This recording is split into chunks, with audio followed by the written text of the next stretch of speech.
Hey, welcome back to the Hammer Grind Podcast. On this episode, we're going to be talking about a confused mind always says no.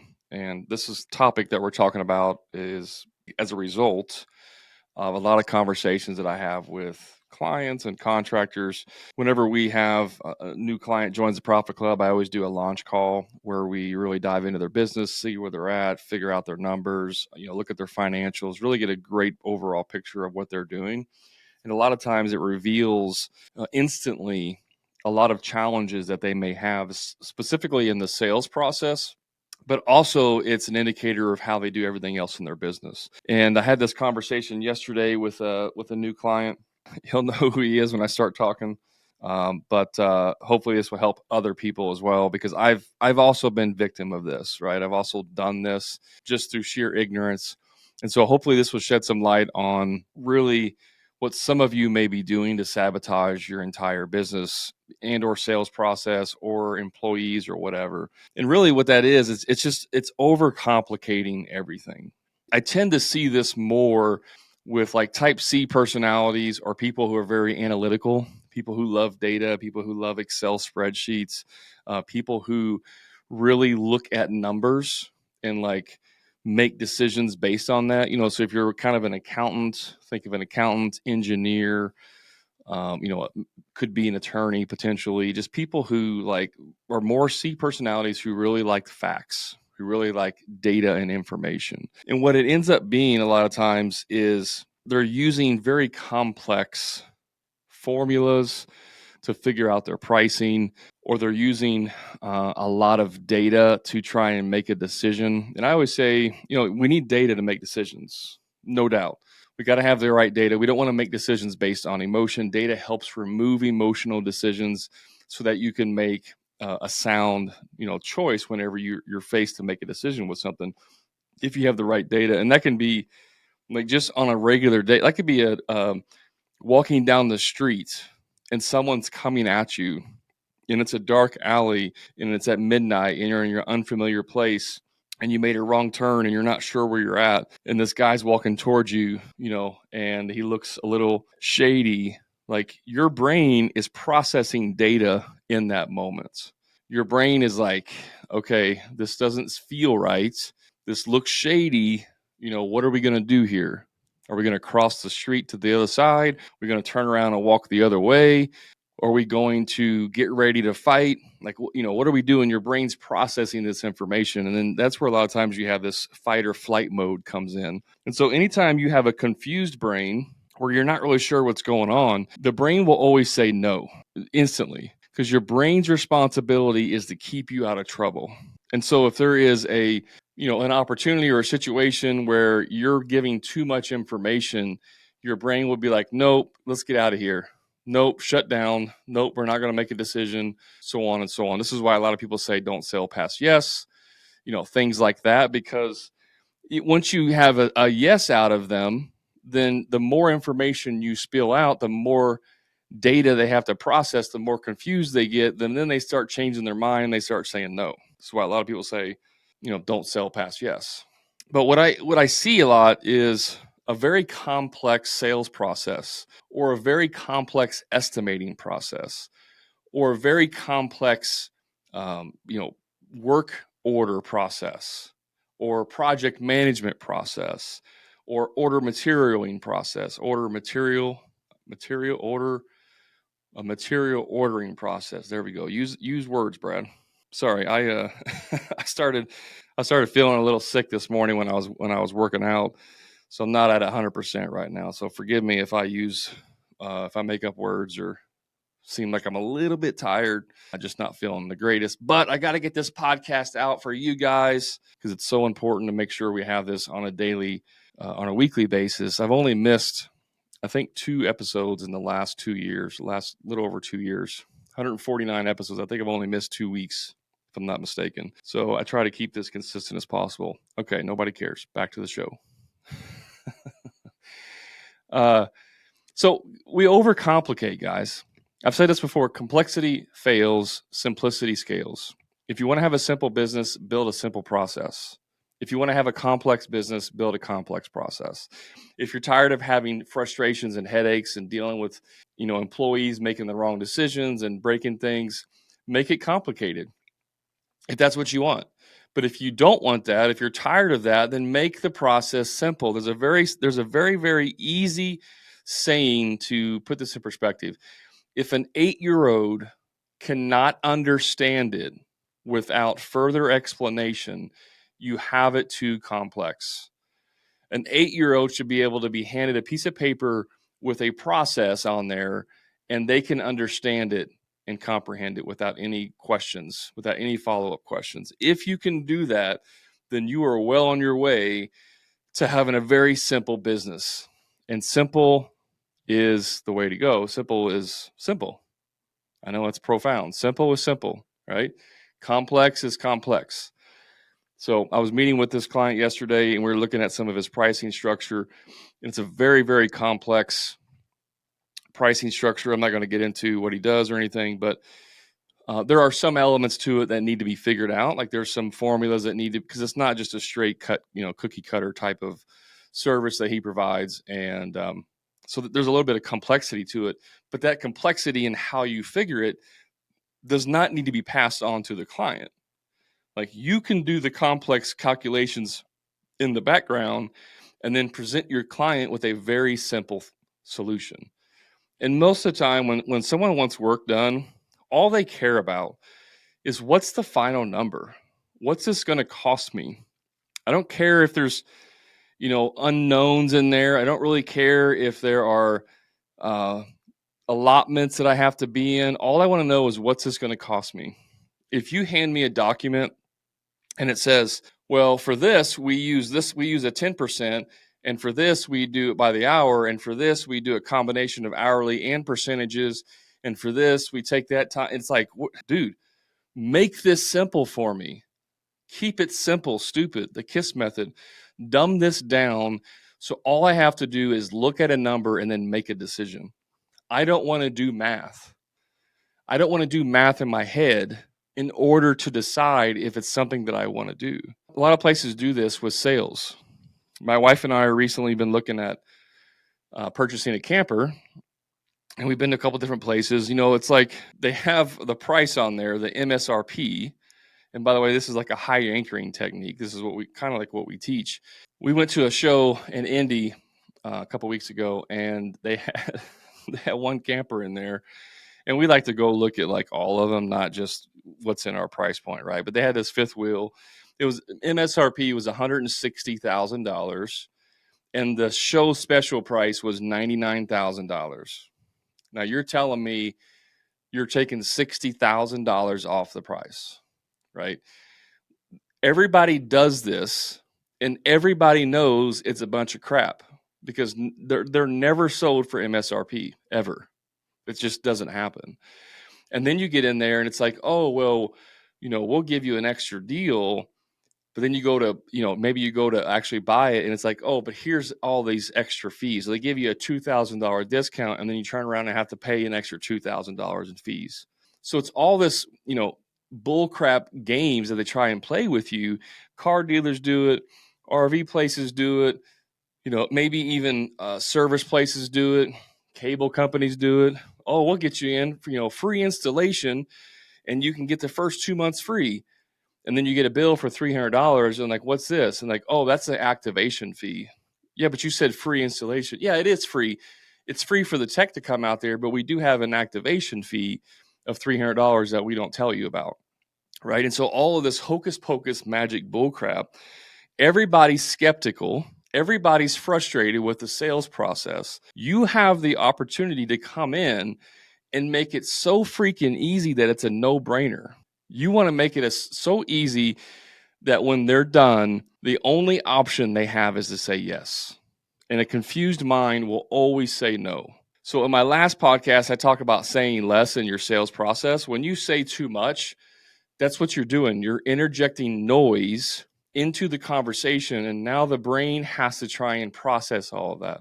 And they're already in an overwhelmed state because you're asking a bunch of questions. You're talking about all these options. You're talking about, oh yeah, there's 18,000 different types of tile you can pick, and there's 4,000 colors and you're just overwhelming them with information because you believe that more information allows them to make a better informed decision. Wrong. It doesn't. Hey, just a quick timeout from the show. In the next 30 seconds, I'm going to tell you exactly how you can transform your contracting business. Imagine being part of a community of winners where you can find out exactly what they've done to be successful. That's exactly what you get when you join the Profit Club. But it's not just a community. You get lifetime access to all of my course-related material, including all future material that I add. But wait, there's more. Each week, you'll get access to 3 group coaching calls to talk about sales, marketing, and business problems and answer any questions that you may have. Still not convinced? How about personalized one-on-one coaching to help you overcome your limits? And here's my promise to you. I guarantee you will double your investment within 90 days, or I personally will work with you one-on-one until you do. So don't wait. Elevate your game with the Profit Club today. Now let's get back to the show. Less information,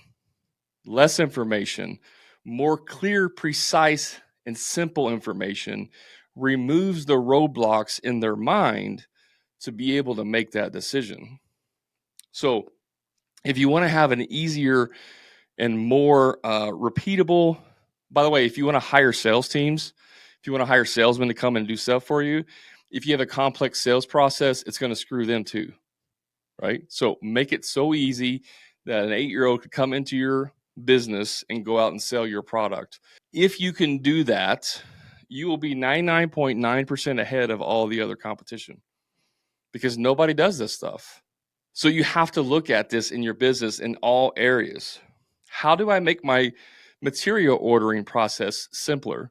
How do I make my job scheduling process simpler? How do I make my work order process simpler?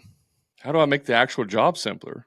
How do we do our scheduling simpler? Some of you have some of the most complex scheduling processes. It blows my mind. I'm like, you got to have like a PhD to understand how do you do your scheduling process.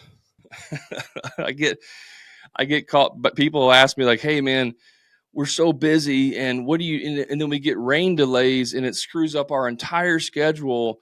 And now we don't, it just makes everything so hard and we got to call 50 people back and it just makes it so difficult. You have any ideas? And I'm like, yeah, you just put gap days in your schedule. What do you mean? I'm saying if you're booked out for 6 months, you should have about 3 days of nothing scheduled about every 6 weeks.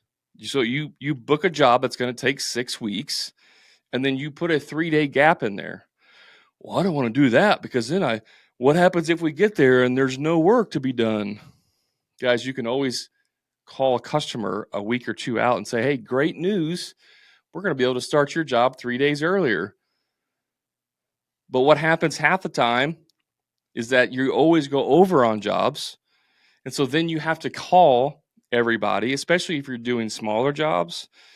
So if you're doing like a service work and you have 5 jobs a day and a client, one of your techs or whatever calls in sick, now you have to reschedule those 5 people, right? And then they're usually expecting like the next day or the next available. And then you have to move those people and then move those people and then move those people. And before you know it, you're calling 30 people to try and reschedule 5 people because you didn't put enough buffer in your schedule. Worst case scenario, if you don't have anything to do, use that time to PM vehicles, to do training.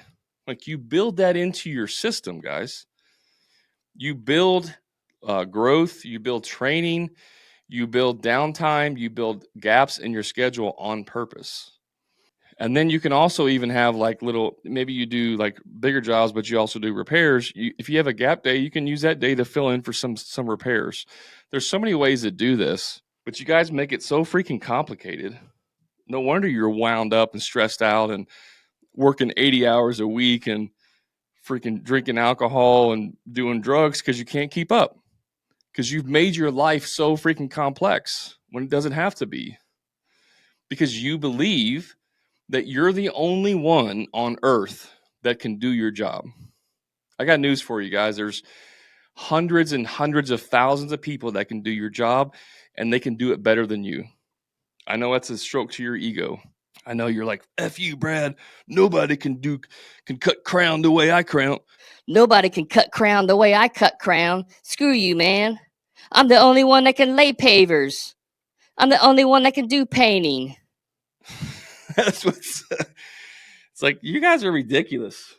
Everybody can do your job. The whole point of owning a business is to work yourself out of a job, have other people, to leverage other people to do the work for you. It's not so that you have 80,000 responsibilities you have to do. That's not the purpose. You make it more complicated. You make it complicated for yourself. You make it complicated for your team. I'll give you another example. I talked to a client one time and they wanted to check. They had a form that their site foreman or project manager had to fill out every day. They had a written piece of paper with like 15 questions that he had to fill out every day as like a daily work log sheet. And the number one question was, the first question was, what's the weather today? How was the weather? It was like an open-ended, with the blank fill in.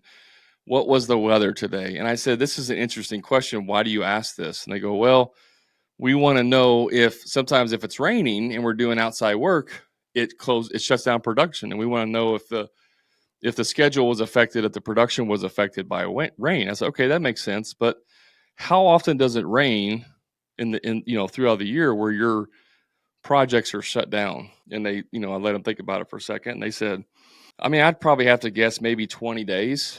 I'm like, okay, so out of 365 days, obviously minus weekends, but out of all the working days of the year, 20 of those days it could potentially rain, which would affect your jobs.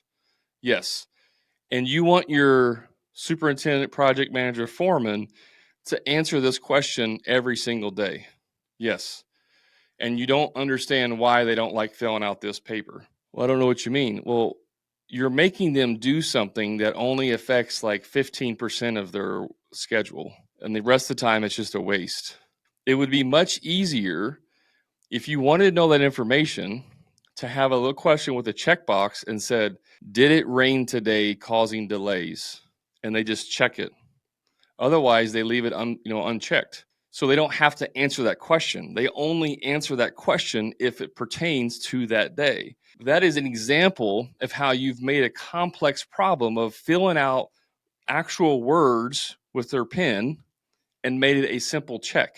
Now, I can tell you right now, your guys will be 100 times more likely to fill out or answer that question if you set it up that way than requiring them to write out an actual sentence or 3 words every day. This is what I mean by making it complex. And that's just one thing. That's one tiny little thing out of probably 500 different processes they have to do. You have to look at your business from every angle, from every level, from every light to see where you can simplify the process. If you make it so complex that you're the only one that can do it, you will never get off the tools. You will never replace yourself. You will always be the weak joint of the weak link of your business. You will never be able to go out of town and take vacations because you've made the business dependent upon you instead of making the business so simply processed that anybody can do it. Because you have a fear, maybe you have a fear that if it's too simple, somebody will steal it and start their own business, or they'll come in and rip off your customers or whatever. And that's all scarcity mindset stuff. And if it happens, it happens. Sometimes it does. Sometimes you can't stop that. But you can't live in fear your whole life. The reality of it is most people can't replicate what you do. A very small percentage of people have it in them to even try and start a business, let alone be successful at it, because it takes a ton of self-mastery to get to the point to where you can build this business that runs without you. But you cannot do it if it's too complex. A confused mind will always say no. You have to figure out how to remove all of the complexity of everything in your business. So back to sales for a second. If you are giving too much information, at the end, they're going to say no. right? Because you've confused them.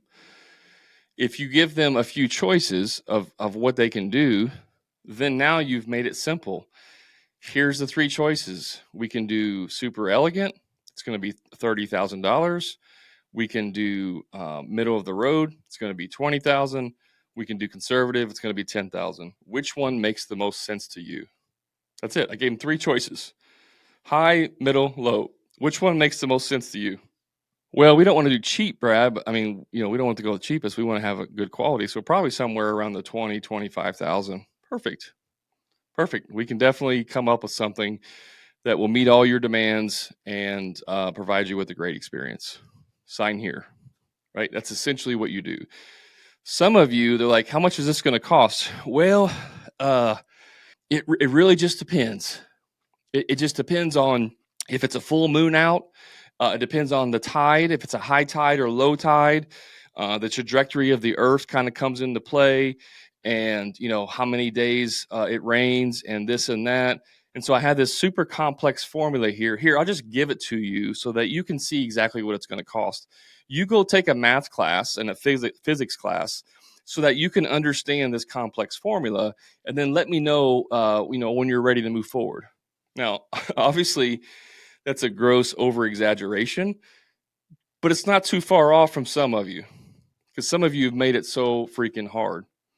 One of my clients, he does post frames, and he has figured out how to be able to design on site and give a price right there.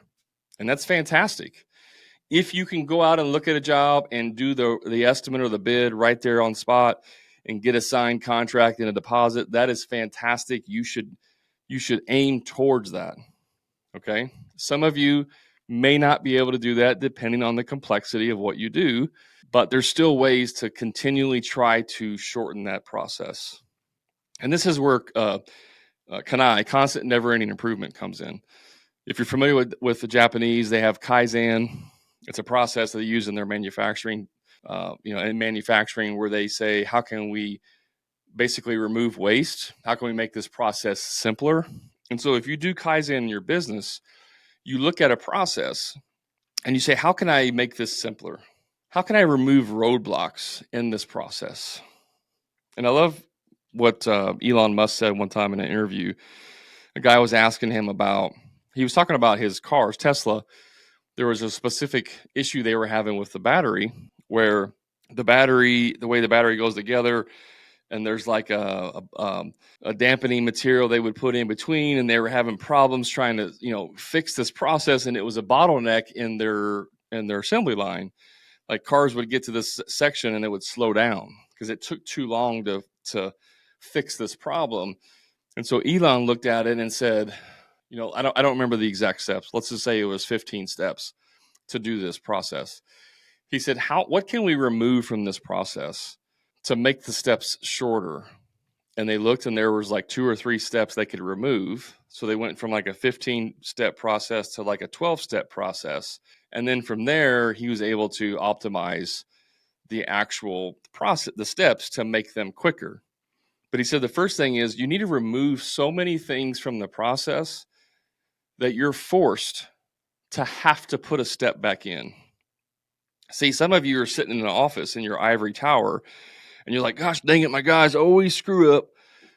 They never do whatever. They never do X properly, right? They always leave something. I need to have a checklist. I need to have a process. So you sit down and you write out in fine detail a 27-step process to remodeling a bathroom, whatever, just use that as an example.